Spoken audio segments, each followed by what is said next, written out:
Oh, you know what? Okay, so I met I met this woman called Dianne a few weeks ago. I worked with her, and yeah, she was a really cool woman. She was telling me about all the stuff she got up to in America. She had some cool stories. I didn't really pay too much attention because I knew I wanted to get her on the show to do an episode.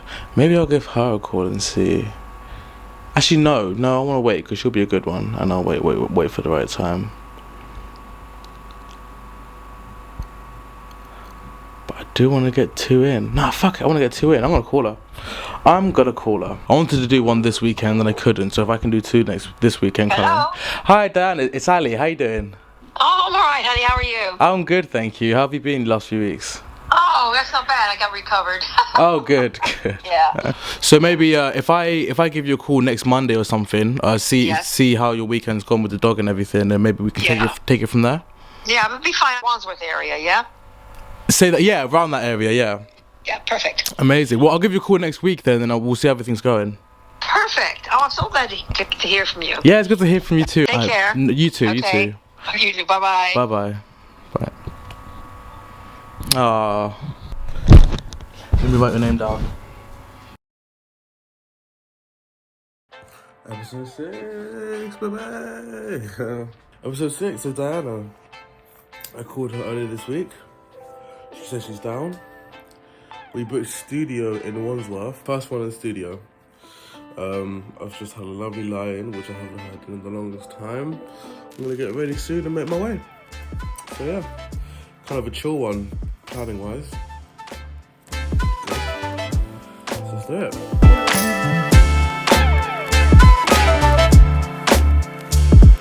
I'm so happy that the weather's finally getting better, man. I feel so much better. It's great.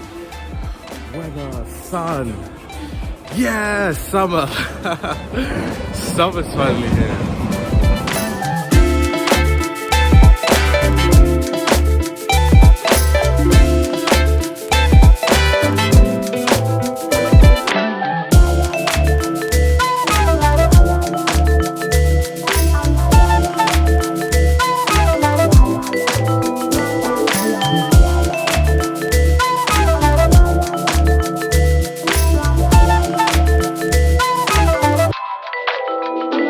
Yeah. It turns out the room is tiny. Hold on.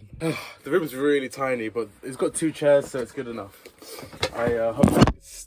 Hopefully I can set up everything before she gets here, and we can just get straight into it. So yeah, let me set up. She's here. Let's do it. Hey. How are you? I'm good, thank you. How are you? Okay. Do a little microphone test. 1 2 1 2 1 2 1 2. Yeah, I think that's good. We good? Yeah.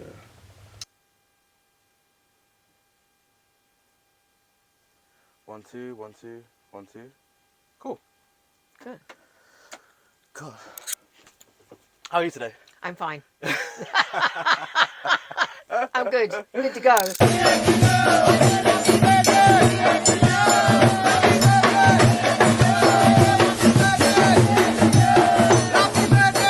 Thank you so much for coming on. I really appreciate it. Oh, my pleasure. It's really nice of you. Obviously, we can't talk about the details as to exactly where we met, but we met at work. Yes. And our jobs kind of entwined. Yeah, yes, vaguely yes, intertwined, and we got talking. Like ships that pass in the night. Yeah. And these two ships happen to get along quite a lot. Yes, yes. So yeah, I'm really glad that you were able to get on. How was your day today? It was all right. Started out a bit slow. Yeah. Then it kind of revved up a bit. Yeah. Had a bit of breakfast. And the weather outside was yes, and it was no, and then it was yes, and it was no. And then I thought, okay, had a bit of a nap, and here I am. Nice. Ta-da! Nice. Do you know what? I feel like it's taken forever for this summer to come out this year. Did we have we had one yet, or no? What is it? What June? is it? Yeah, it's almost June. We're like a week or so away from June, and don't it's still. Hold your breath. I know. Literally, this week is the first time I've actually felt the sun on my skin this year. Yes. You know? Yeah. A couple of good days we've had. Yeah. Really good days. Yeah, a couple, which I'm grateful for. I can't complain too much. That is nice. Yes. But I've always wondered. Obviously, from your accent, I assume, and I apologize if I'm wrong, you're from the USA? I am. From America. So, you see, I don't mind being called a Canadian because Okay. we're okay with that. But if you call a Canadian an American, Yes. So yesterday, not right. I did an episode with a lovely Canadian guy yesterday, and I was very. At first, I was going to tell him I was going to guess where his accent was from, but Yeah. then I quickly abandoned that because I thought if you're Canadian and I call you American, that's going to be issues. You'll be out the door. Bye. Yeah, yeah, literally. And I was at his house as well, so I would have. Oh, no. I would have been asked to leave. It would have been the Yeah. worst. Yes. Well, you didn't see any Canadian flags or anything going to give you in a way? No. No, he wasn't as patriotic as the other Canadians that I've met, so right. it was hard to tell. So I've got a big American flag in squares over my piano. Do you actually? And it's all actually pictures of the American history, but it's all dotted into a flag. I had it at an art show at a flag, Really? at a cruise ship. Yeah, and it's an American flag, but if you look real closely, they're all American history icon things. Yeah, it's really nice. So That's you'd really be able to cool. come to my house, you know I'm American. Yeah, there'd be no confusion if No, I stepped no. into your. Wow. So, what state did you were you born? I was born in Brooklyn, New York, and then I came to California, Whittier. We moved to Whittier when I was 3, apparently. Okay. And then we moved to Long Beach I was about 5. So I went to kindergarten there. So I must have Okay. been there, yeah. My dad worked for NASA. Really? Yeah, then it was called North American Rockwell, and Uh-huh. they were aircraft builders. But later on down the line, he worked on the space shuttle, the thing that they come down on, the what's the name of it? The capsule that comes down and they float in where they come from space. It releases the space capsule, and then they float into the water, and then everybody gets it. Oh, I know Oh what yeah, you mean. yeah, that one, yeah. I know what you mean. And I have a cap that says Apollo on it. Yeah. That's really cool. Yes. So, do you know what years he was working for NASA? Well, I guess, in my high school years, because it was 68, 66, Okay. all the way down to, 65. I was class of 66. And Does that mean you started in '66 or you ended school in '66? that's what year I graduated. Okay, 60. class of. Okay. Class of 66 means end year, Finish. yeah.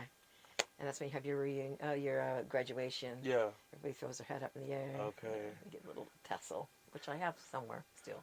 What was school like in LA in the '60s? Just like you see in Yeah? Greece. Really? Yeah. Because I always assume that it's so dramatized and it was No, exaggerated it's exactly for the TV. same. You know, when you have these little things and everybody's doing the cheerleaders. And in fact, my sister was a cheerleader. Really? She's 3 years older than me. Yeah, Mm. she was different. I mean, her and I were in different leagues. She was real school-like, and I was wanting to get out of school. So I was always finding other interests during the day. Okay. Not, but it was just like the movies. Wow. Absolutely, lockers, activities, Yeah. school plays, assembly. Yeah. Yes, just exactly. So when I see it on TV, I think, hey, it's just like it was. Yeah. Prom? Yes. And Did not go. Really? No. Is there the same amount of hype as you'd Yes. expect? Worse. Because Really? they get limousines and Oh my god. you plan it. You go out and get your hair done and your nails done and Yeah. whatever done, and the guy comes bring your little corsage.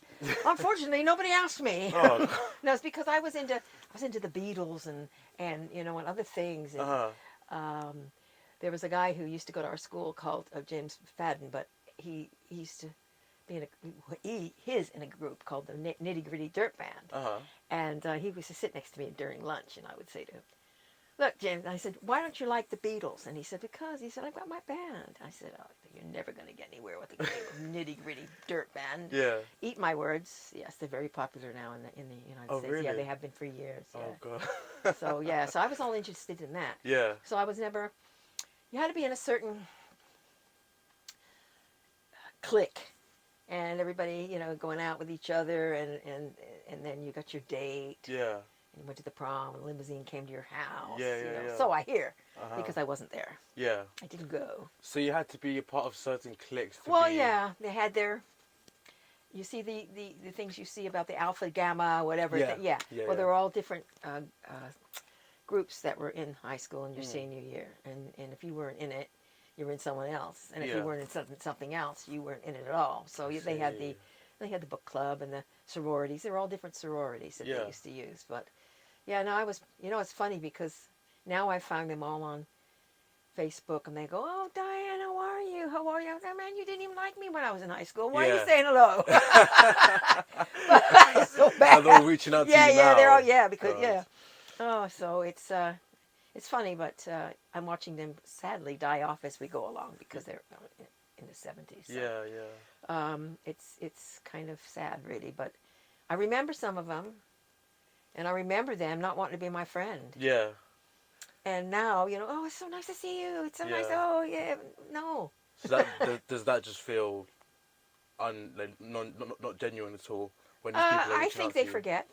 I didn't Mm, forget. of course, yeah. But, you know, they always used to call me the Beatles girl and all that because I was always out, you know, in the music industry and trying to find my place there. So, Okay. and they were in different things. They Yeah. were school-based. Yeah, And they yeah. all got married out of high school and they all had their children and they all moved off to different places. Mm.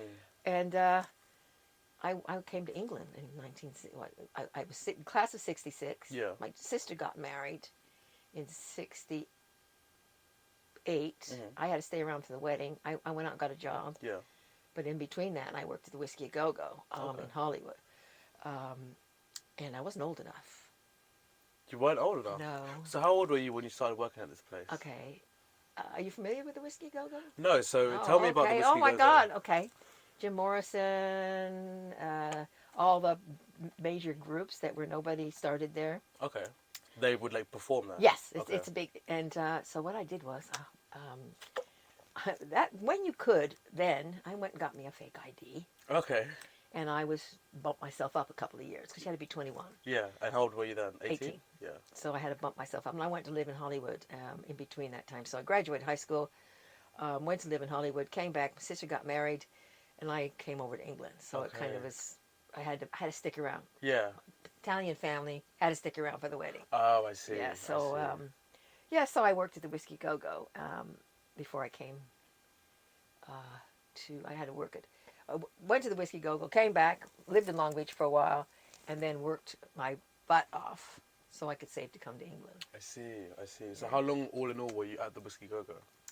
About 2 years. Okay. Yeah. What was that experience like? Wow, it's as they say, a horse of a different color. You've got. I used to work for a upstairs in the booking office. Uh-huh. So I wasn't working downstairs. So Okay. I was not too bad. I wasn't mixing with the alcohol and things like that. Yeah. And I used to work with a senior person who was their booker, then publicity. And we'll just say sort of like they had James Brown or the Supremes. Yeah. So they were having them as an opening night. So what we do is we would make sure the guest list was sent out to everybody. And these were major players, Mhm. you know, Steve McQueen, you know, all the big names. Wow. Then Mm-hmm. were all invited for the press night. And then we would get them all together. We'd coordinate. People would come in to practice, you know, rehearse. Yeah. And then we'd get the opening night ready. And then I would stand there and tick people off as they came through. Okay. And that was kind of my job. Yeah. As it's such a bit, but it worked out to be a whole lot better because did you ever see the movie The Doors? Briefly. Okay, I remember well, Jim seeing it, Morrison yeah. Doors.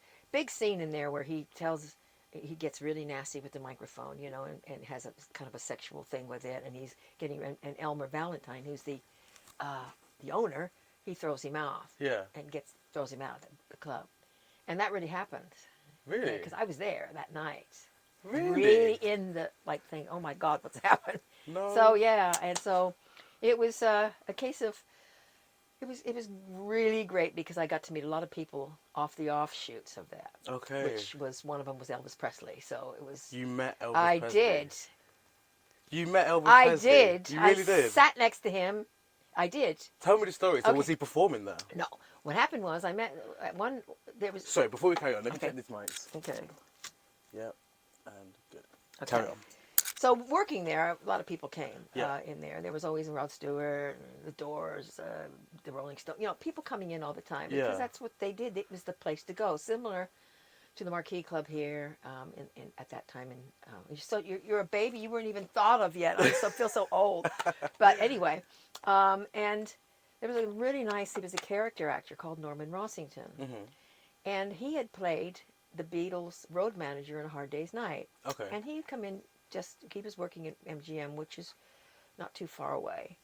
And he said to me, I'm doing a film at MGM. Would you like to meet me for lunch? Because when you're working in that kind of an atmosphere, similar to the film industry, you get to know people and they talk to you, and then you get to, I'll come along.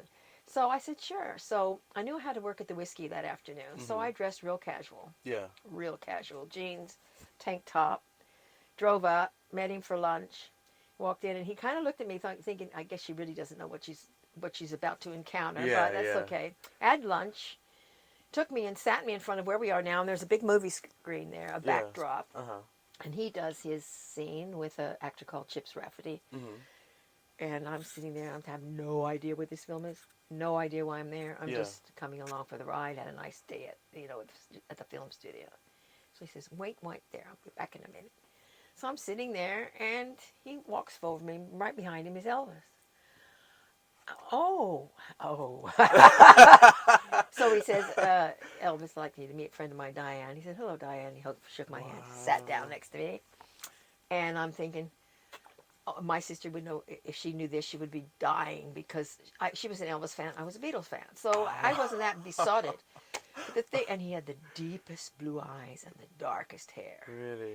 And we were talking. He was asking me where I was from and what I was doing, and then, just talking. Yeah. And all I could notice was, oh my God, Elvis got dandruff, because he had he had these little specks of white on him. And I'm thinking, stop, stop looking. I'm going, and I'm paying attention. His voice is going right over my head. I'm thinking, oh my God, he's got dandruff. So we spoke to me. He got up. He said, thank you very much. It's really nice meeting you. Yeah. Thank you very much. And off he went, and Norman came out, and he said, well, what did you think of that? I said, well, thank you very much. But inwardly, I'm thinking, what could have been the Beatles?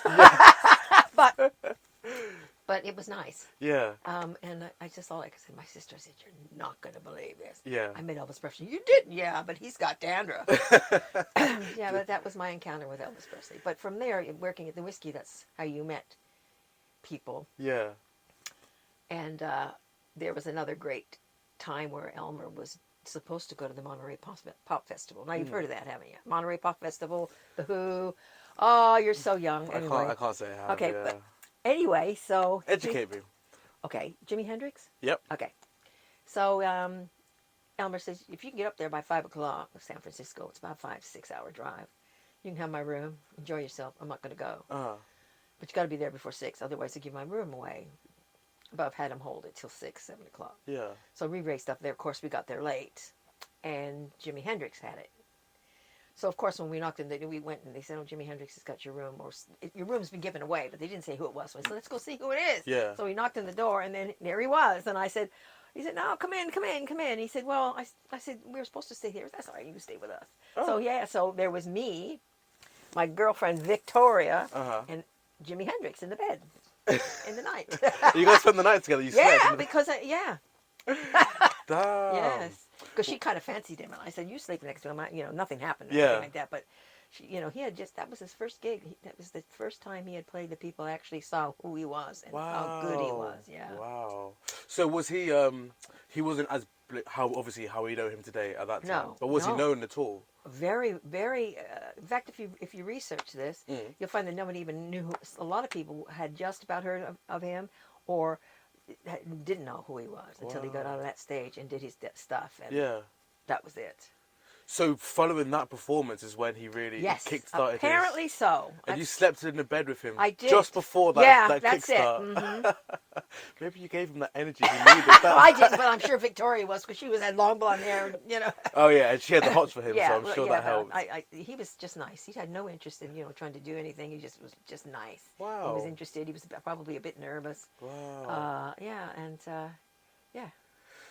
So you worked at this place, you met all these interesting people. I did. You stayed for the wedding, and then you saved up and moved to England. Yes. And what had happened in between that time, my mother, Beatles were playing in Las Vegas. So I went to the hotel and said, I'm going to see if I can call up and just ask for somebody, what you do. And everybody's calling up and saying, is Paul McCartney there? But I said, I'd like to speak to Mal Evans, please. But he was their road manager. He was their press guy. How did you know that at the time? Because I knew everything about it. Okay. And he said, yeah, hello. And I said, hold on, I'm doing I work for a freelance whatever. And I can't remember. He said, come on up. So he said, when you get in the elevator, he said, there'll be someone in there. The password is Liverpool. So I went up there, and we sit there, and we're talking, and he's talking to me, and a great guy, who I later on became very good friends with, Derek Taylor, who is now passed. Mm-hmm. And I said, he said, well, we're about to go to the Las Vegas Convention Center to practice. Yeah. Come along. I said, okay, I will. So we went there, and there they all were, the Beatles, sitting there, like you and I sitting here. Wow. And they practiced, and then we came back, and he said, one of the drivers will take you to your hotel, and you get changed, come back, and watch the show. So I was backstage at the show. And, there I was. So Derek Taylor gave me his phone number and said, when you come to England, look me up. And you know how you do when people say, look me up, and then you look them up, and they say, who are you? Yeah. Well, he didn't. He invited me to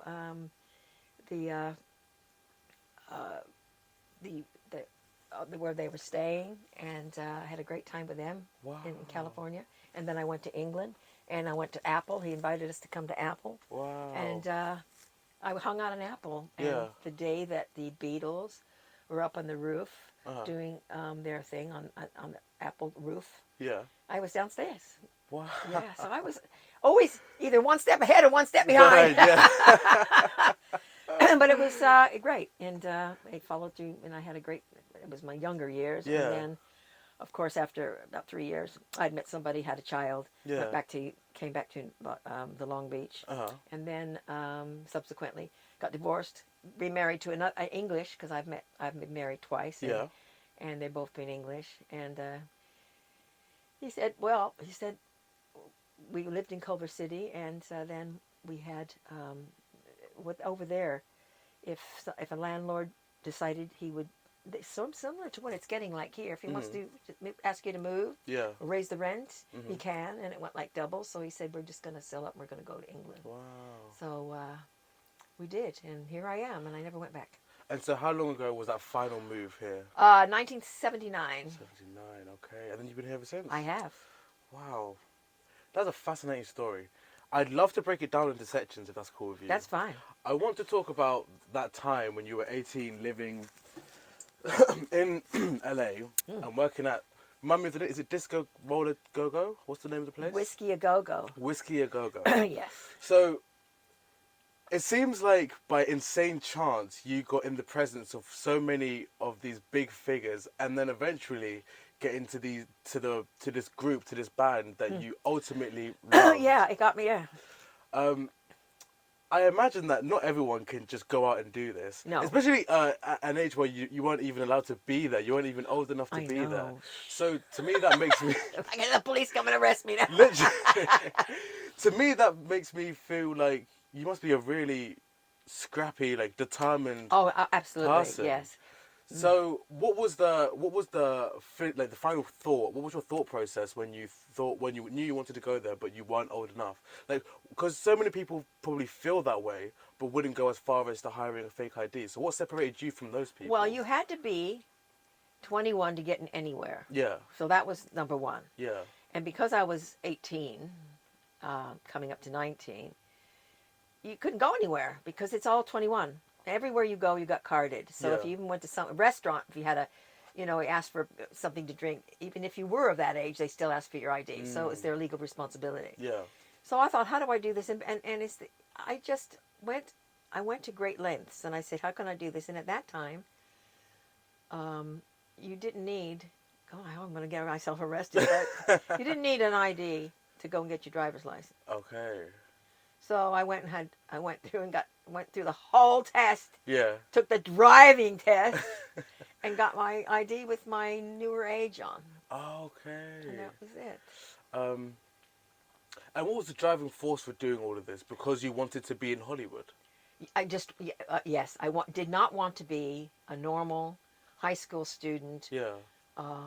Being, I saw what people were getting steady and having boyfriends and it was like their future mapped out for them. Yeah. I didn't want to be one of those people. I I wanted to see. do it differently, and I always wanted to come to England. Yeah. So even when I was about 9 or 10, even then, I used Yeah. to watch the English movies, and I used to say to my mom, can I go to England and be an exchange student? And she said, yeah, sure, okay, right, yeah, great. Yeah. You know, and she poo-pooed it. But later on, I became pen pals with people in England as it grew. Okay. And the more I wanted to go. And that's where I was headed. Wow. I wanted to go to England to Yeah. live. And here I am. Interesting. So it actually ended up here doing exactly what I wanted to do. Yeah.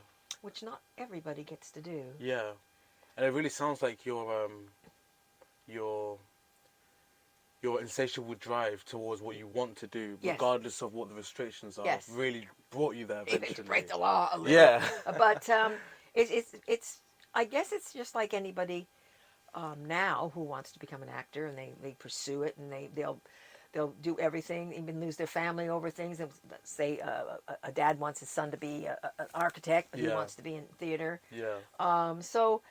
But then it was a lot easier because, first of all, my parents knew I was rogue. Mm-hmm. So they knew. I mean, I'd go out and hitchhike up to Los Angeles from Long Beach. Wow. 26 miles. I mean, I would always stand there at the on-ramp and wait for women.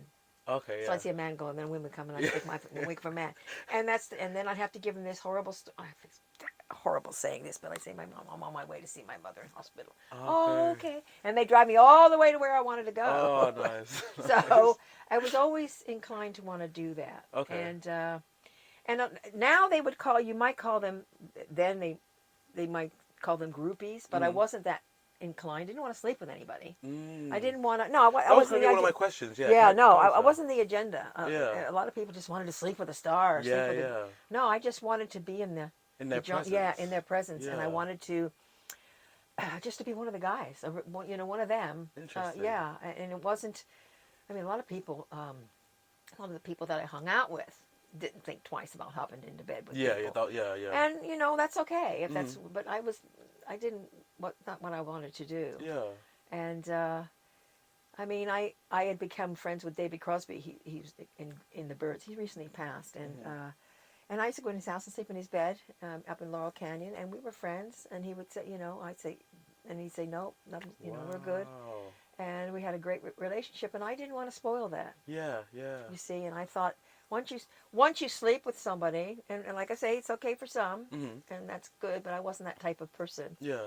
That I could do that without feeling for that person, even at a young age. Yeah. And I also didn't. Once you did that, you were someone else. Then you weren't a friend. Yeah. You know, and so because I worked at the whiskey, I had to keep things separate. Otherwise, just her that sleeps with everybody in the whiskey. Yeah. I had to be very careful. And even at that young age, I recognized that there's other ways to get things. Yeah.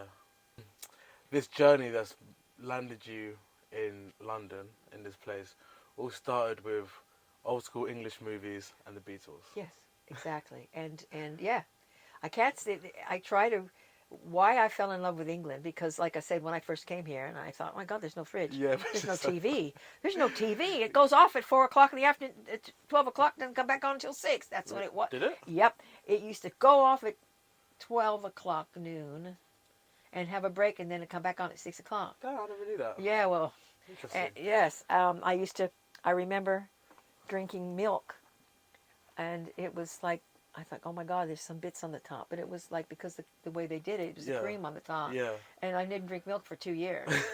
And I had to take mayonnaise, fine mayonnaise, first of all, and if I can get it, put it in a pan. Yeah. And cold water, and put it outside on the ledge, because I lived in a bed sit. Uh-huh. And you think of all these things that you did, and I'm thinking, any time now you should go home. And my parents would say, why don't you come home? This is, and I'd say, no. So I went from having everything to having the basics. Yeah. And it made me a better person. I see. It really did, because people here fought a war, and they were in they did a different thing. When in America, they had the same war, but they didn't get involved over there. Yeah. So, but people were different here, and I met people that had been through so much. Yeah. And they would still get up there and every day and exist Yeah. and do stuff. Yeah. Yeah, so it's nice to see the journey from the beginning, way back when 1960. I think I came here in 1970 for the remainder. Yeah. I landed here in 1979 because my daughter was born in 80. So and to see it had changed then. It had gotten better, but it still was antiquated considering what it was in America. Yeah.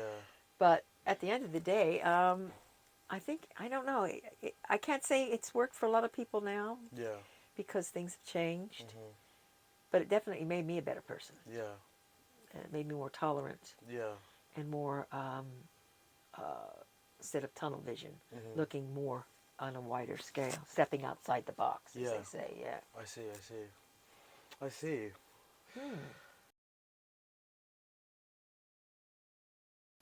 Do you think that there's a time when people are in the prime of their lives, like a certain age? Oh, yes, definitely. What age do you think that is? Or do you think that it depends? Well, it depends. I'm actually in my prime now because I'm retired. Yeah. I have a husband that if I had nothing, he would look after me, but I don't allow that. I mean, I work, I'm enjoying myself, I'm healthy. Yeah. I don't have to worry about getting pregnant. Ta-da! Yeah. I don't have to worry about, I have, although I have a housing association house, I don't own my house, but I feel safer there doing that because I know that, so I'm actually at the best now. Wow. I know it sounds, because it's there. Yeah. And you know how when you get younger, you're always looking for something better? Yeah. I got it.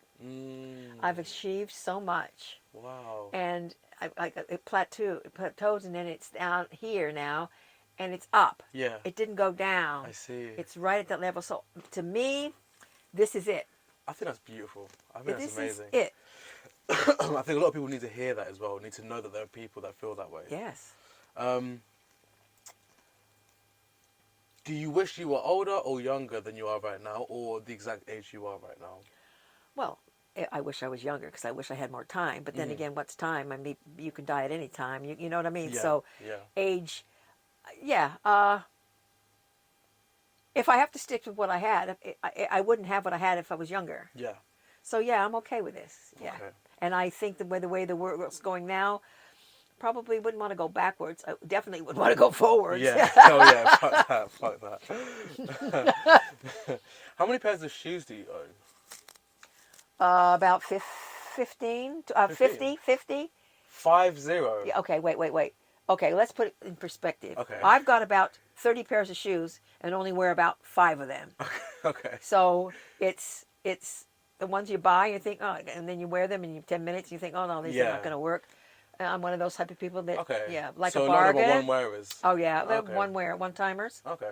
Yeah, always wear the same ones. Yeah. Because, see, when you get my age, you don't go to the same place twice. Yeah. Instead, you go to the supermarket. So it doesn't matter. Oh. Well, if you're younger, you'd have to change your clothes a lot because somebody see me in there. Places, she wore that yesterday. Yeah, don't go to work. So you get away with it. Okay, I'm gonna finish this segment on a couple finish the sentence questions. Okay. So I'll start the sentence and then you finish it. Okay. So the first one is, I go through life.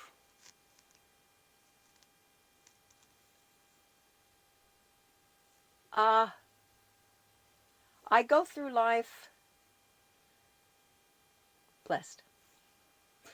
I am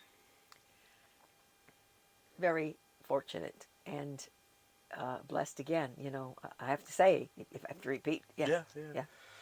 Every day I look forward to. My age, waking up. Having said that, I just variety.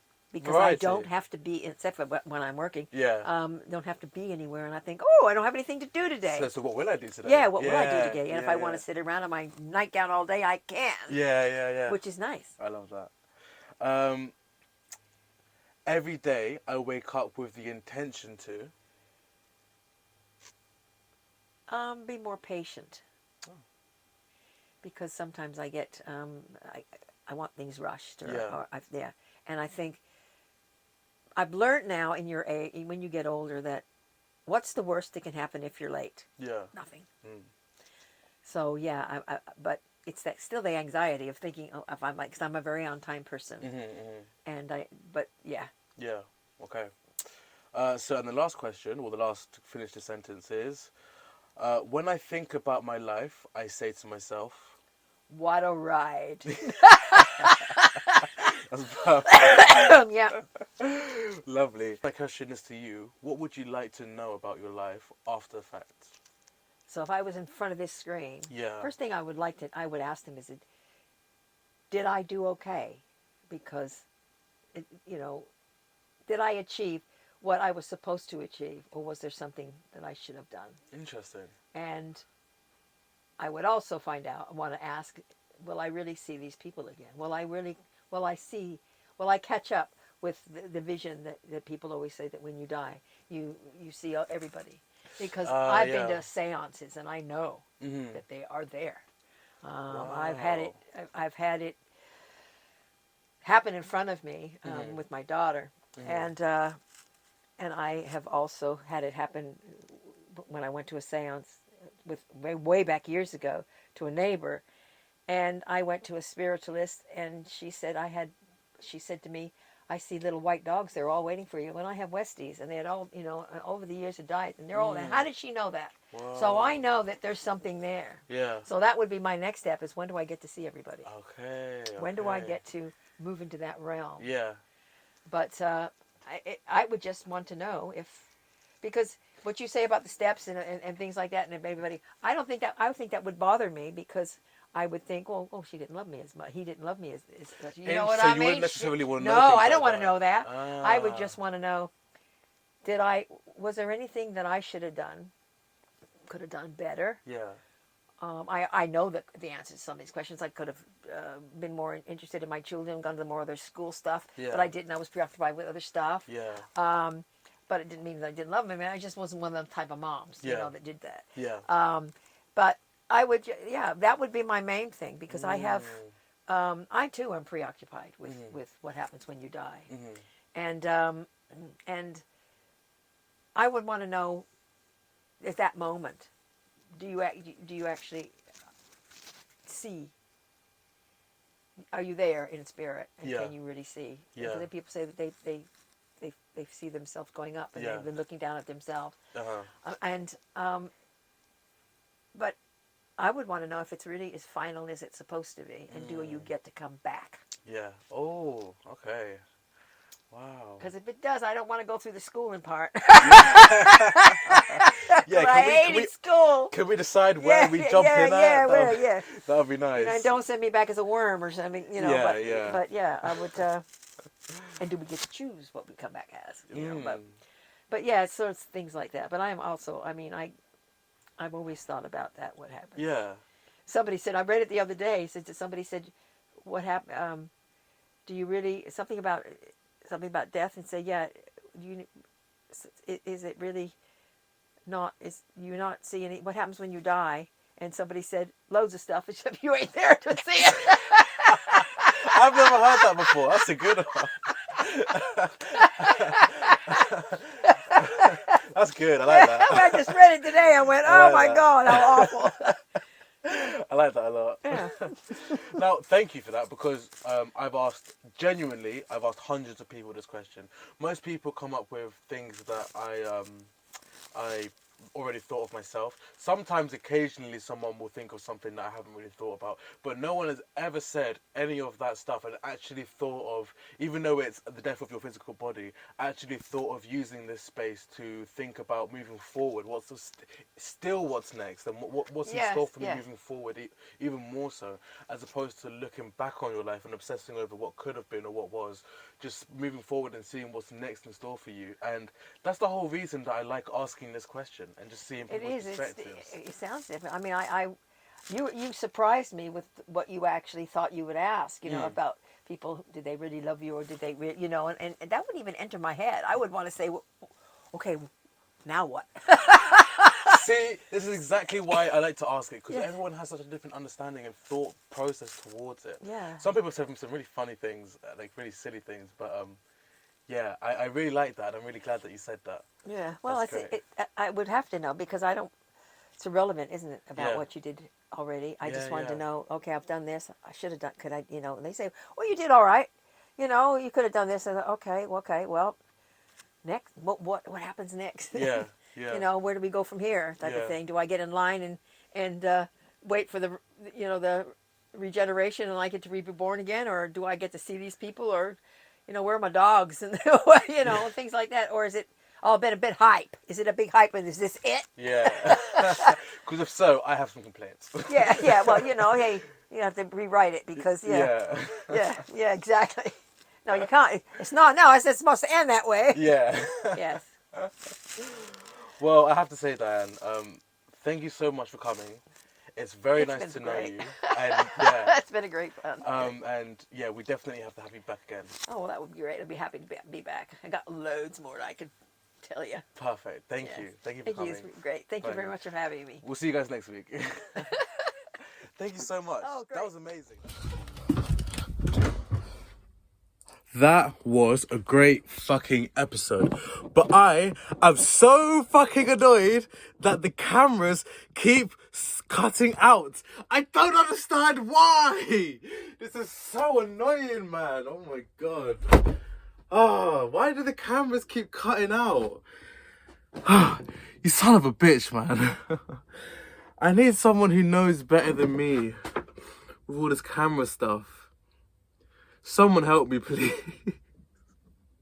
I can get the people, I can convince them, I can travel to them, I can set it all up, but keeping track of the cameras while trying to hold a conversation it's really hard. I'm struggling. Maybe I'll get better at it. Maybe my knowledge of cameras will improve.